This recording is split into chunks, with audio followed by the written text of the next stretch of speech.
Hello guys, आज के इस वीडियो में आप सभी का स्वागत है।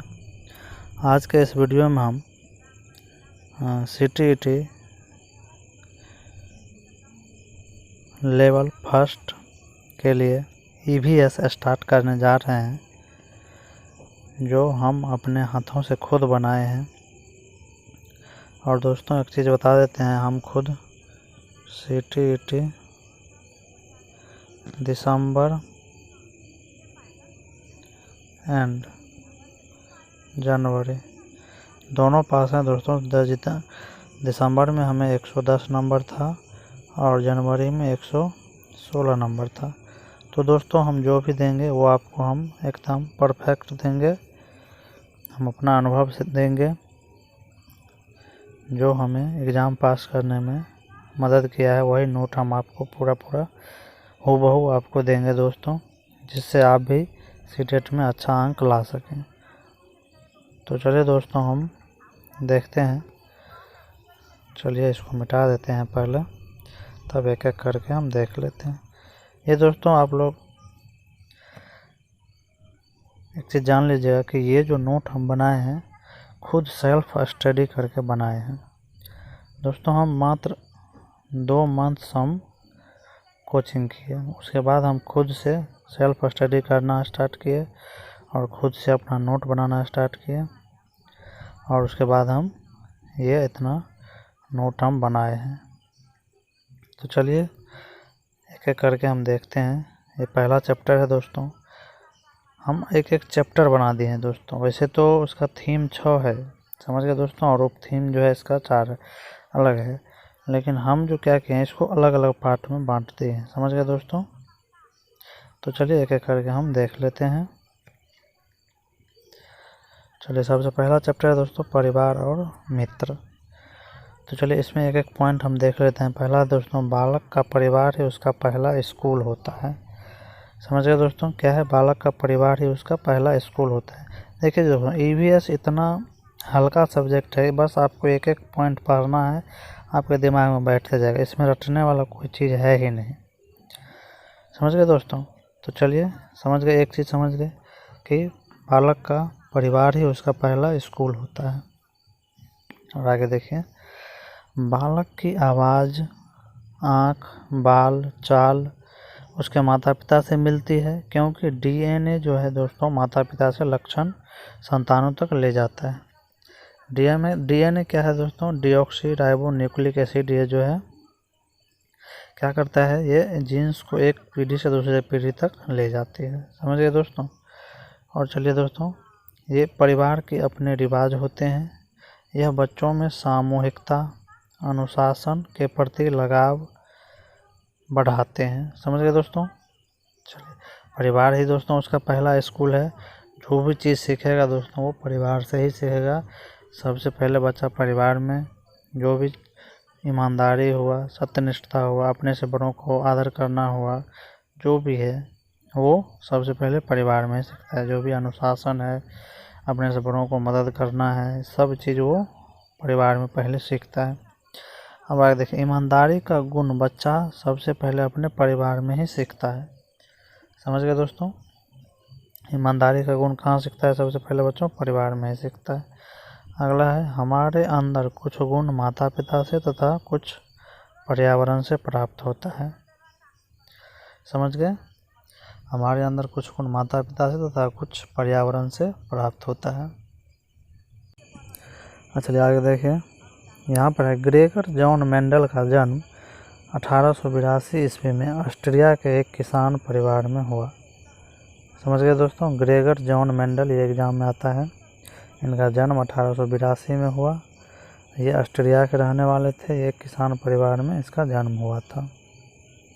तो देखिए, इन्होंने मटर के पौधे पर 28,000 प्रयोग किए और फैक्टर नामक गुणक लक्षण को अगली पीढ़ी में ले जाने वाला बताया, समझ गए दोस्तों। इन्होंने मटर के पौधे पर प्रयोग किए थे, कितना बार? तो 28,000 बार प्रयोग किए थे। और एक फैक्टर नामक गुणक बताया जो लक्षण को क्या करता है, एक पीढ़ी से दूसरे पीढ़ी तक ले जाता है। अगला देखिए दोस्तों, आँखों का रंग, कद, मोटी या पतली नाक अभिभावक से बच्चों को मिलती है। किससे मिलती है? तो तो अपने बड़े बुजुर्गों से मिलती है, अपनी अगली पीढ़ी से मिलती है।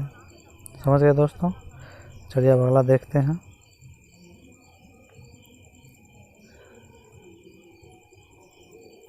आगे देखिए दोस्तों, चूहे, मकड़ी, स्पाइडर जो है रैट, चूहे, मकड़ी, चींटी, मच्छर, छिपकली, कुछ पक्षी जैसे कबूतर, गौरैया इत्यादि घरों में पाए जाते हैं। समझ गए। तो इनका घोंसला क्या होता है, पक्षियों का जो घोंसला है ये कबूतर, गौरैया इत्यादि ये जो है घर में घोंसला बनाती है। चूहे, मकड़ी, चींटी, मच्छर ये सब कहाँ मिलता है, घर में मिलता है।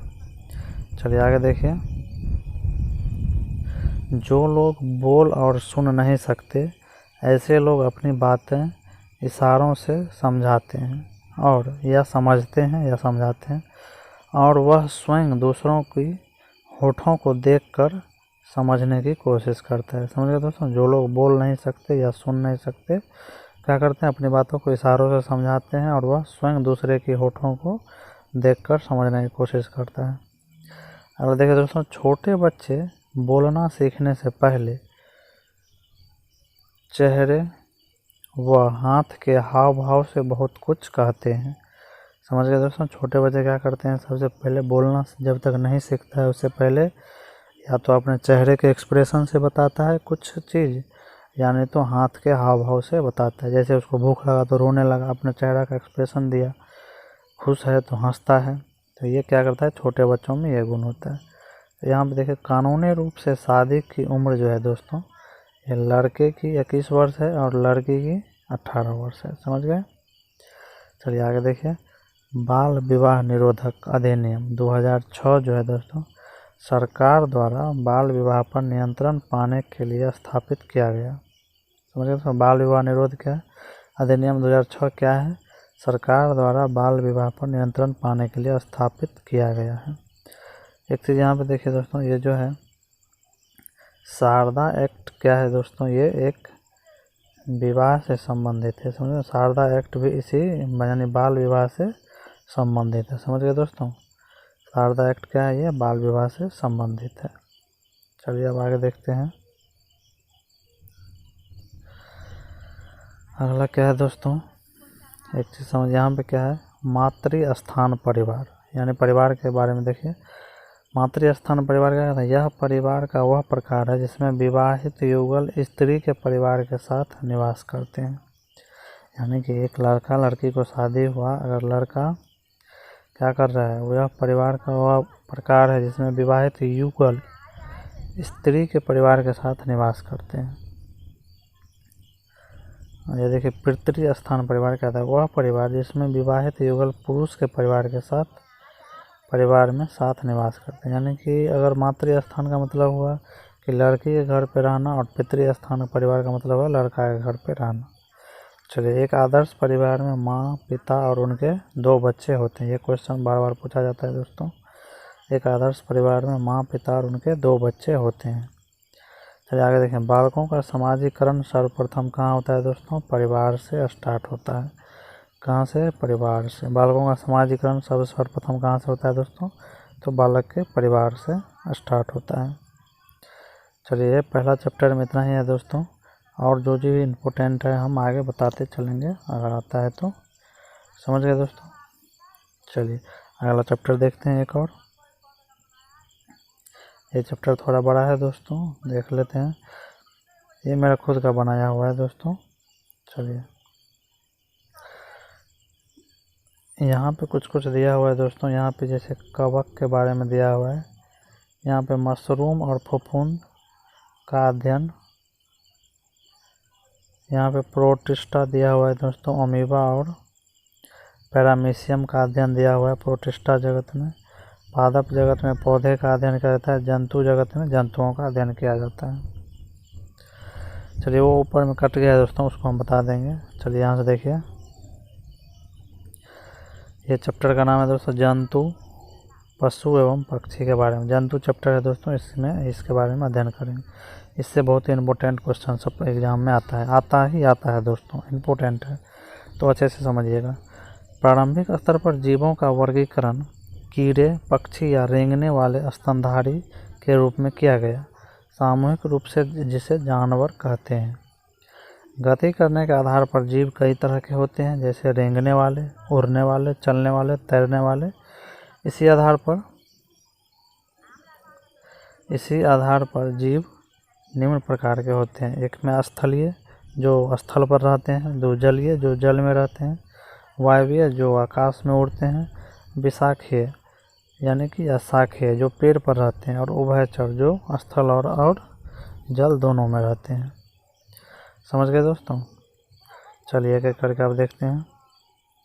गिद्ध मरे जानवरों को खाकर जगह यानी कि वातावरण साफ रखता है। क्या करता है दोस्तों? गिद्ध मरे हुए जानवरों को खाकर क्या करता है? वातावरण को साफ रखता है। अब देखिए दोस्तों, हाथी झुंड में रहते हैं। एक बड़ा हाथी एक दिन में 100 किलो से ज़्यादा पत्तियां या 120 किलो 100 या 120 केजी पत्तियां खा लेता है। केवल 2 से 4 घंटे यह सोता है। क्या होता है दोस्तों? एक झुंड में रहते हैं हाथी। क्या होता है? झुंड में रहते हैं। एक बड़ा हाथी जो है, वयस्क हाथी जो है, एक दिन में 100 किलो या 1 क्विंटल या 120 केजी से ज़्यादा पत्तियां खा लेता है। 1 क्विंटल से ज़्यादा। केवल 2 से 4 घंटे ही सोता है। अब आगे देखिए दोस्तों, बहुत इम्पोर्टेंट है। बुजुर्ग हथनी, जो सबसे बुजुर्ग हथनी होती है, सबसे पुरानी होती है, सबसे बूढ़ी होती है, बुजुर्ग हथनी झुंड के नेता होती है। क्या होती है? या नेता या मुखिया, बोलिए, नेता या मुखिया होती है। 10 से 12 हथनियाँ व बच्चे एक झुंड में रहते हैं। कितना? 10 से 12 एक झुंड में हथनियाँ और बच्चे रहते हैं। इसमें मेल नहीं रहता है दोस्तों। जो नर हाथी है वो इसमें नहीं रहता है। हाथी 14 से 15 साल की आयु तक ही इस झुंड में रहते हैं। कितने दिन तक? 14 से 15 साल तक ही इस झुंड में रहते हैं। समझ गए दोस्तों? चलिए आगे देखते हैं।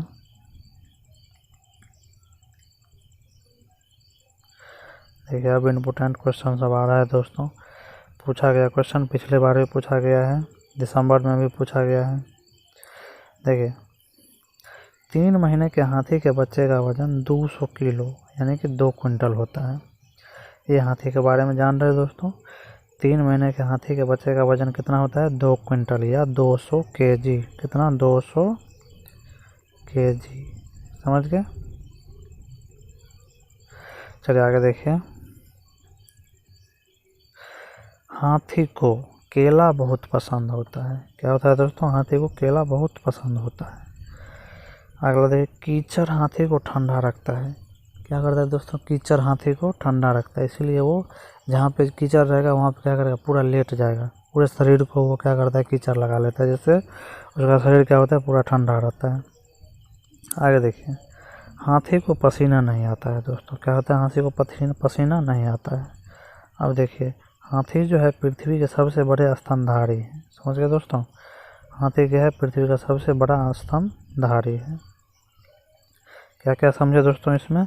हाथी क्या करता है? 2 से 4 घंटे सोता है, ये इम्पोर्टेंट है। हाथी क्या होता है? एक दिन में 100 केजी पत्ता खा जाता है, ये इम्पोर्टेंट है। झुंड की नेता जो होती है वो बुजुर्ग हथनी होती है, ये इम्पोर्टेंट है दोस्तों। झुंड में 10 से 12 हथनियाँ और उनके बच्चे रहते हैं दोस्तों, ये भी इम्पोर्टेंट है। हाथी 14 से 15 साल तक एक साथ रहते हैं, उसके बाद जो झुंड से बिखर जाता है, जो बच्चे बड़े हो जाते हैं उसको हटा देते हैं झुंड से। अगला इम्पोर्टेंट क्या था दोस्तों? हाथी के 3 महीने का बच्चे का वजन 2 क्विंटल होता है, यानी कि 200 केजी होता है। हाथी को केला बहुत पसंद है दोस्तों, और हाथी को पीपल का पत्ता भी बहुत ज़्यादा पसंद होता है, क्योंकि हमें याद है हमारे गांव में जब हाथी आता था तो पीपल का पत्ता दोस्तों बहुत खाता था। और केला जो है वो केला का जो है जो पौधा होता है या वृक्ष बोलिए, उसको भी बहुत खाता था वो। कीचड़ हाथी को क्या करता है दोस्तों? ठंडा रखता है। हाथी को पसीना नहीं आता है दोस्तों, ये पृथ्वी का सबसे बड़ा स्तनधारी है। चलिए अब आगे कुछ देखते हैं पॉइंट। ये है कंगारू चूहा दोस्तों। ये कंगारू चूहा कभी पानी नहीं पीता है। ये कंगारू चूहा दोस्तों कभी पानी नहीं पीता है। यह उत्तरी अमेरिका में पाया जाता है। यह 9 फीट तक छलांग लगा सकता है दोस्तों। क्या होता है? यह 9 फीट तक छलांग लगा सकता है। चलिए अब आगे देखिए। कान सुनने में मदद करते हैं, ये तो सबको पता है दोस्तों, कान सुनने में मदद करते हैं। यहाँ पे पक्षी, मेढक, छिपकली, मगरमच्छ के भी कान होते हैं, लेकिन दोस्तों दिखाई नहीं पड़ते हैं। इनके छेद जैसे कान होते हैं। क्या होते हैं दोस्तों? छेद जैसे कान होते हैं। गौर से देखिएगा दोस्तों, इनके कान क्या होते हैं? छेद जैसे होते हैं। अब देखिए दोस्तों, यहाँ पे क्या है, इम्पोर्टेंट पॉइंट है, ये भी एग्जाम में आया हुआ है क्वेश्चन, कि अंडे देने वाले जीव को हम अंडज कहते हैं दोस्तों। क्या कहते हैं? अंडे देने वाले जीव को हम अंडज कहते हैं। जैसे मछली, मेढक, सरीसृप और पक्षी। इन जीवों के कान नहीं दिखाई पड़ते, वह शरीर पर बाल नहीं होते हैं। और एग्जाम्पल में जैसे कछुआ, छिपकली, मगरमच्छ, ये सब क्या है दोस्तों? ये अंडे देने वाले जीव हैं, इसको अंडज कहते हैं। और अंडज का एक उदाहरण मतलब बहुत ही पहचान है दोस्तों कि इनके बाहरी कान नहीं दिखते हैं और सिर पर बाल नहीं होते हैं। समझ गए? चलिए अब एक जरायूज के बारे में पढ़ते हैं। जो बच्चे देते हैं उनको हम जरायूज कहते हैं। और इनकी विशेषता है दोस्तों कि इनके सिर पर बाल होते हैं और बाहरी कान दिखाई पड़ते हैं। समझ गए दोस्तों? तो बच्चे देने वाले जीव जरायूज कहलाते हैं। जैसे स्तनधारी, इनके कान दिखाई पड़ते हैं तथा शरीर पर दोस्तों क्या होते हैं? बाल होते हैं। चलिए अब अगला पॉइंट देखते हैं। समझ गए दोस्तों? इसमें कोई डाउट नहीं रह गया होगा डाउट दोस्तों? इसमें एकदम अच्छे से एक एक पॉइंट देखते चल रहे हैं दोस्तों। हम सारा पॉइंट लिखे हुए हैं, कहीं से कोई दिक्कत नहीं होगा आपको। चलिए अगला देखिए। अच्छा, यहाँ पे हम कुछ पॉइंट लिखे हुए ऊपर में देखिए। ये शत्रु है दोस्तों। कौवा क्या है? कौवा दिया हुआ है गिलहरी, गिलहरी बिल्ली, बिल्ली चूहा, चूहा सांप, सांप पक्षी। देखिए पक्षी का दुश्मन सांप। ऐसे समझिए दोस्तों, पक्षी किसका दुश्मन है? सांप का। सांप किसका दुश्मन है? चूहा का। चूहा किसका दुश्मन है? चूहा और बिल्ली में क्या है दोस्तों? बहुत बड़ी दुश्मनी होता है। और यहाँ पे गिलहरी और बिल्ली में बहुत बड़ा दुश्मनी होता है, और कौवा और गिलहरी में बहुत बड़ा दुश्मनी होता है। ये शत्रु इसका। पक्षी का शत्रु सांप का शत्रु पक्षी, चूहा का शत्रु सांप, बिल्ली का शत्रु चूहा का जो शत्रु है वो बिल्ली और बिल्ली का शत्रु जो है गिलहरी, गिलहरी का शत्रु बिल्ली, या इस तरह से कौवा का गिलहरी या गिलहरी का कौवा, ये शत्रु है दोस्तों। चलिए अब समझिए। बहुत साल पहले जो दोस्तों ईयर एगो धरती पर डायनासोर थे। ताप बढ़ने से विलुप्त हो गए। दरियाई घोड़ा उन्हीं से मिलता जुलता जानवर है दोस्तों। क्या है? उन्हीं से मिलता जुलता जानवर है। चलिए देखिए अगला क्या है, कि हमारा राष्ट्रीय पशु क्या है? बाघ है, यानी कि टाइगर है। दिनों दिन इनकी संख्या कम हो रही है। तो 1 अप्रैल 1973 से दोस्तों प्रोजेक्ट टाइगर की शुरुआत हुई थी, जिसमें बाघों को बचाया जाता था। शिकार करना बंद कर दिया गया था, जिससे अब क्या है दोस्तों, बाघों के संख्या में वृद्धि हुई है। चलिए अब आगे देखिए। ये दोस्तों बहुत ही इम्पोर्टेंट है, ये भी बार बार आया हुआ क्वेश्चन है। बगुला भैंस पर बैठकर उनके कीटों को खाता है। समझ गए दोस्तों? बगुला भैंस पर बैठकर उनके कीटों को खाता है। भैंस को कीटों से छुटकारा होता है और बगुले को भोजन मिल जाता है। समझ गए दोस्तों? तो यहाँ पर एक कॉन्सेप्ट आप लोगों को क्लियर कर देते हैं दोस्तों, कि पूछता है कि बगुला भैंस के पीठ पर बैठकर कीड़ा मकोड़ा को खाता है। तो इन दोनों में कैसा संबंध है दोस्तों? दोनों में कैसा संबंध है? तो एक होता है सहजीवी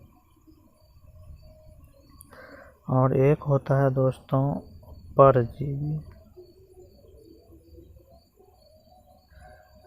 तो दोस्तों सहजीवी में क्या होता है, दोनों को फायदा होता है, और परजीवी में एक को फायदा होता है और एक को नुकसान होता है।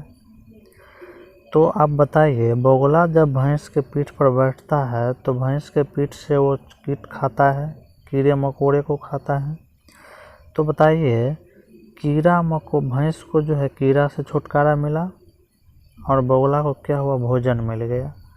तो दोनों को फायदा हुआ या किसी को वो नुकसान हुआ, या बताइए दोस्तों, दोनों को फायदा हुआ कि नहीं। बोगला को क्या हुआ, भोजन मिल गया, और भैंस को क्या हुआ, उसके कीट से छुटकारा मिल गया, जो उनके जो शरीर पर बैठ कर उनका क्या करता था, खून पीता था। समझ गए दोस्तों। तो इन दोनों में कैसा संबंध है, सहजीवी का संबंध है। अगर पूछ दे दोस्तों, इसमें एक और कंफ्यूजन होता है कि बोगला भैंस के पीठ पर बैठकर कीट को खाता है, तो कीट का संबंध भैंस से जो है या जानवर से कैसा संबंध है, तो कीट का जानवर से परजीवी का संबंध है दोस्तों, परजीविता का संबंध है। परजीवी में क्या होता है दोस्तों, ये जो कीड़ा शरीर पर बैठा है इसको तो फायदा होता है, लेकिन जो जिसके शरीर पर बैठता है उसको क्या होता है दोस्तों, नुकसान होता है। कैसे, तो उसके शरीर से क्या करता है, खून चूस लेता है। हमारे सब के बाल में जो जू रहता है सर दोस्तों, हमारे बाल में जो जू रहता है वो क्या करता है दोस्तों, जुएं सब क्या करता है, हमारा खून पीता है, वो परजीवी है। जितना भी कीट है, जो ये जैसे जीवाणु हुआ, विषाणु हुआ, सब क्या है, परजीवी है दोस्तों। ये हमें नुकसान पहुंचाता है, उसको फायदा होता है, तो ये परजीवी का संबंध हो। लेकिन अगर बोगला भैंस में पूछ दे तो ये सहजीविता का संबंध है। समझ गए दोस्तों, कॉन्सेप्ट क्लियर हो गया, इसमें कोई डाउट नहीं होगा दोस्तों। जहाँ तक हमें उम्मीद है इसमें कोई अब डाउट नहीं होगा। क्वेश्चन भी करवाएंगे दोस्तों, टेंशन मत लीजिए, क्वेश्चन भी करवाएंगे हर एक चैप्टर का। पहले कंटेंट तो तैयार कर लीजिए, एक एक करके हम सभी पढ़ाएंगे। चलिए अब आगे देखिए। समझ गए दोस्तों, बोगला भैंस के पीठ पर क्यों बैठता है, एक तो उसको भोजन, बोगला को मिल जाता है भोजन, और भैंस को कीट से छुटकारा मिल जाए। दोनों में संबंध कैसा है, सहजीविता का संबंध है। कीट क्या है दोस्तों, ये परजीवी है। चलिए अब देखिए, गिलहरी के दांत हमेशा बढ़ते रहते हैं, ये भी इम्पोर्टेंट है, ये पूछा गया है, बहुत ही भी है क्वेश्चन। गिलहरी के दांत हमेशा बढ़ते रहते हैं, लेकिन घिसने तथा चबाने से छोटे हो जाते हैं। क्या होता है दोस्तों, घिसने तथा चबाने से छोटे हो जाते हैं। चलिए आगे देखिए, भावनगर, ये गुजरात में है दोस्तों, भावनगर। यह प्रसिद्ध शिक्षा शास्त्री गीजूभाई बधेका का गांव है। आहा दोस्तों, गीजूभाई का नाम सुनकर इतना मन प्रफुल्लित हो जाते हैं। बच्चों के लिए ये बहुत ही प्रेरणादायक कहानी लिखे, उन्हें माता पिता किस तरह से उनका परवरिश करे, इस पर भी बुक लिखे। दीवा स्वप्न जो दोस्तों बुक है, बहुत इम्पोर्टेंट बुक, बहुत ही अच्छा बुक है, यही गीजूभाई बधेका जी लिखे हुए हैं। तो देखिए दोस्तों, उन्होंने नर्सरी व प्राथमिक छात्रों की शिक्षा में महत्वपूर्ण भूमिका निभाए थे। समझ गए दोस्तों, कहाँ के रहने वाले थे गीजूभाई बधेका, गुजरात के भावनगर के रहने वाले थे। चलिए अब देखें, मैदान में इग्रेट पक्षी मिलते हैं, पानी में बोगला व बतख तथा झाड़ियों में तीतर और बटेर जैसे पक्षी दिखते हैं। समझ गए दोस्तों, इग्रेट कहाँ पे दिखता है, मैदान में, जो एक तरह से बोगला की तरह होता है इग्रेट पक्षी, और पानी में बोगला व बतख और झाड़ी में तीतर और बटेर रहते हैं। चलिए अब आगे देखते हैं। देखिए, पक्षी के पंख उड़ने में मदद करते हैं, सर्दी गर्मी से बचने में मदद करते हैं। समझ गए दोस्तों, ये इस एक चीज़ याद रखें, पक्षियों के जो पंख होते हैं वो उनके बाल नहीं होते हैं, वे उनके पंख होते हैं जो उनको सर्दी गर्मी से बचाते हैं और उड़ने में मदद करते हैं। चलिए आगे देखें, पक्षियों में मूत्राशय नहीं होता है, यह प्रवास पर जाते हैं। समझ गए दोस्तों, ये क्या करते हैं, प्रवास पर जाते हैं, एक जगह से दूसरे जगह जाते हैं। यह समतापी प्राणी होते हैं, इनके हृदय में 4 कोष्ठक होते हैं। समझ गए, ये इम्पोर्टेंट उतना नहीं है। चलिए, जो चीज़ हमें 2 मीटर, ये चीज़ देखिए दोस्तों, ये भी हर बार पूछता है, जो चीज़ हमें 2 मीटर की दूरी से दिखाई पड़ती है वही चीज़ गिद्ध, बाज और चील को 8 मीटर की दूरी से देख लेता है। यानी कि हमसे वो 4 गुना ज़्यादा देखते हैं। कितना? ये 4 गुना ज़्यादा। कौन कौन देखता है हमसे 4 गुना ज़्यादा? चील, बाज और गिद्ध। समझ गए दोस्तों? हमसे 4 गुना ज़्यादा देखते हैं। चलिए अब देखिए दोस्तों यहाँ पे क्या है। यहाँ पे देख लीजिए दोस्तों, गोरैया, फाख्ता जो है कबूतर के जैसा पक्षी होता है दोस्तों, और शंकर खोड़ा या शक्कर खोड़ा बोला जाता है, या शंकर खोड़ा बोलिए, जोड़े में रहते हैं। क्या होता है दोस्तों? ये जोड़े में रहते हैं, एक साथ अकेला नहीं रहते हैं, ये जोड़े में रहते हैं। 2, 4, 5, 6 इस तरह से रहते हैं। यह अपना घोंसला स्वयं बनाते हैं। क्या करते हैं दोस्तों? यह अपना घोंसला स्वयं बनाते हैं। चलिए आगे देखिए। अब से वीडियो थोड़ा लंबा हो रहा है दोस्तों, चलिए देखते हैं, आगे देखते हैं, जल्दी जल्दी करते हैं दोस्तों। तो देखिए दोस्तों अब आगे, इंडियन रॉबिन बर्ड को कलचीरी कहते हैं। इंडियन रॉबिन जो बर्ड होता है उनको दोस्तों, उनका दूसरा नाम क्या है दोस्तों? कलचीरी। यह पत्थरों के बीच मुलायम घोंसला बनाती है। क्या करता है? जो कलचीरी होता है दोस्तों, ये पत्थरों के बीच में घोंसला बनाता है। इसे इंडियन रॉबिन भी कहते हैं। इंडियन रॉबिन कहाँ घोंसला बनाता है दोस्तों? ये पत्थरों के बीच में। बहुत इम्पोर्टेंट है दोस्तों, अभी एक एक पॉइंट इम्पोर्टेंट है दोस्तों, बहुत अच्छे से लिख लीजिए। अगर हो सके तो दोस्तों लिख लीजिए कॉपी में। और इससे क्या होता है, हम अपना अनुभव बताएं दोस्तों, लिखने से क्या होता है कि दिमाग में वो चीज़ बैठ जाता है, और उस चीज़ को एक बार भी देखते हैं तो याद हो जाता है। इसीलिए दोस्तों बोलते हैं, हम जो सजेशन दे रहे हैं दोस्तों, आप लोग मानिए, इसको लिखिए। लिखने से क्या होता है दोस्तों? बहुत ज़्यादा याद होता है और दिमाग में बैठ जाता है। ये हमारा अस्थायी रूप से मेमोरी में बैठ जाता है। आगे देखिए, कौवे के घोंसले में लोहे के तार मिलते हैं। टहनियाँ होता है दोस्तों। कौवे के घोंसले में कोयल अंडे देती है, यह भी याद रखिएगा दोस्तों। कौवे के घोंसले में क्या मिलता है? लोहे के तार मिलता है। यह पेड़ के सबसे ऊंची डाली पर अपना घोंसला बनाती है। समझ गए दोस्तों? कौवे के घोंसले में कोयल अंडे देती है। समझ गए? कोयल बहुत ही चालाक होती है ना, इसीलिए। क्योंकि ऐसा क्यों होता है कि दोस्तों, कोयल का अंडा और कौवे का अंडा, दोनों का अंडा जो है सेम होता है। इसलिए कोयल क्या करती है? कौवे के अंडे में, कौवे के घोंसले में अपना अंडा दे देती है, और कौवा उनके क्या करता है? अंडे को सेवती है। चलिए अब आगे देखते हैं दोस्तों। चलिए, हम कुछ ऊपर में पॉइंट लिखे हुए हैं। ये पक्षी शक्कर खोड़ा है दोस्तों। जो शक्कर खोड़ा के बारे में देखिए, यह पेड़ की झाड़ी की डाली पर लटकता घोंसला बनाता है। इसमें सुई, सूखे पत्ते व कपड़ों के चिथड़े होते हैं दोस्तों। यहाँ पे थोड़ा धुंधला है तो हम बोल देते हैं दोस्तों, लिख लीजिएगा। शक्कर खोड़ा जो पक्षी होती है, यह पेड़ पर अपना लटकता हुआ घोंसला बनाता है। इनके घोंसले में क्या होता है? सुई होते हैं, सूखे पत्ते होते हैं, कपड़ों के चिथड़े होते हैं। समझ रहे? कपड़ा कटा जो पार्ट होता है उसको चिथड़ा बोलते हैं। चलिए आगे देखते हैं दोस्तों। कठफोड़वा बोलिए या बसंत गौरी बोलिए, एक ही होता है। कठफोड़वा या बसंत गौरी, ये पेड़ के तनों में गहरा छेद बनाकर अंडे देती हैं। समझ गए दोस्तों? इसको कठफोड़वा या बसंत गौरी बोलते हैं। एक होता है दर्जन चिड़िया दोस्तों, ये पत्ते को छेद करके सीकर अपना घोंसला बनाती है। पत्ते में छेद कर करके ये सी करके अपना घोंसला बनाती है। एक होता है दोस्तों फाख्ता पक्षी क्या करता है? कैक्टस के कांटों के बीच में या मेहंदी के मेड के बीच में अपना घोंसला बनाती है। ये क्या करता है दोस्तों?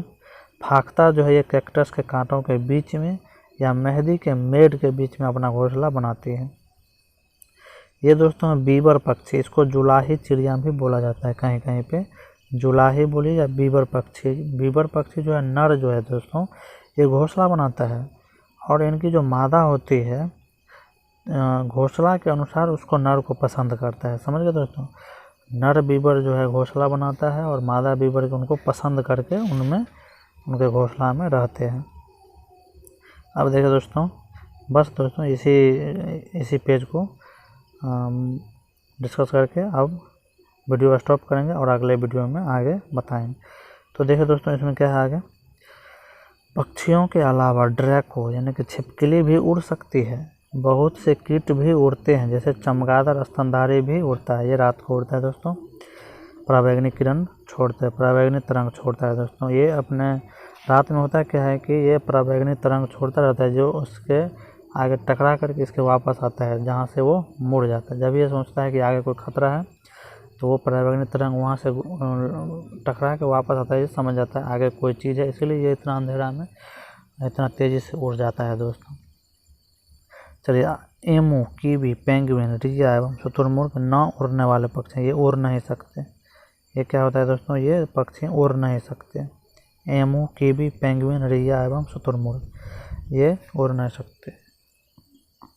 ये दोस्तों फिर शुतुरमुर्ग के बारे में जाना। शुतुरमुर्ग का जो कोशिका होता है ये दोस्तों सबसे बड़ी कोशिका होता है दोस्तों, सेल। चलिए आगे देखिए दोस्तों, और सबसे छोटी कोशिका होता है माइकोप्लाज्मा का। तो ये कुछ अलग से हम बता दिए। चलिए आगे देखिए, उल्लू अपनी गर्दन पीछे तक घुमा सकता है दोस्तों, यानी कि 360 डिग्री तक। ये उल्लू जो है दोस्तों, ये उल्लू जो है अपना गर्दन पीछे तक घुमा सकता है दोस्तों, समझ गए दोस्तों। ये अपना गर्दन क्या करता है, ये पूरा पीछे तक घुमा सकता है। चलिए आगे देखिए दोस्तों, पक्षी केवल अंडे देने के लिए ही घोंसले बनाते हैं। समझ गए दोस्तों, पक्षी केवल अंडे देने के लिए ही घोंसले बनाते हैं अप्रैल के महीने में। समझ गए दोस्तों। चींटी जैसे कीट यहाँ पे दोस्तों फेरोमोन नामक रासायनिक निकालते हैं, जिनके द्वारा उनके जो साथी होते हैं वो उनको पहचान लेते हैं, इसीलिए उनके पीछे पीछे चलते हैं। देखते हैं तो चींटी क्या होता है, एक दूसरे के पीछे पीछे चलते रहता है दोस्तों। क्यों? ये अपने पीछे फेरोमोन नामक एसिड छोड़ते रहता है, जिससे सभी चींटी उनको पहचान लेता है। अगर यहाँ पे आप लाइन भी दे दीजिएगा तो ये इधर से इसी तरह से फिर पकड़ लेगा लाइन। समझ गए दोस्तों, तो ऐसा होता है। चलिए अब लास्ट देखिए इसमें कि मैना जो होता है दोस्तों, ये पिछले बार आया हुआ क्वेश्चन है। मैना जो होता है दोस्तों झटके से अपनी गर्दन आगे पीछे करती है। समझ गए दोस्तों, मैना झटके से अपनी गर्दन आगे पीछे करती है। और उल्लू क्या करता है दोस्तों, ये अपना गर्दन पूरा 360 डिग्री पर घुमा लेता है। तो चलिए दोस्तों, वीडियो अच्छा लगे तो लाइक, सब्सक्राइब और शेयर ज़रूर करें, और कमेंट में ज़रूर बताइए कि अगला वीडियो बनाए कि नहीं बनाए आप लोगों के लिए। तो चलिए दोस्तों, धन्यवाद। आज के वीडियो में इतना है।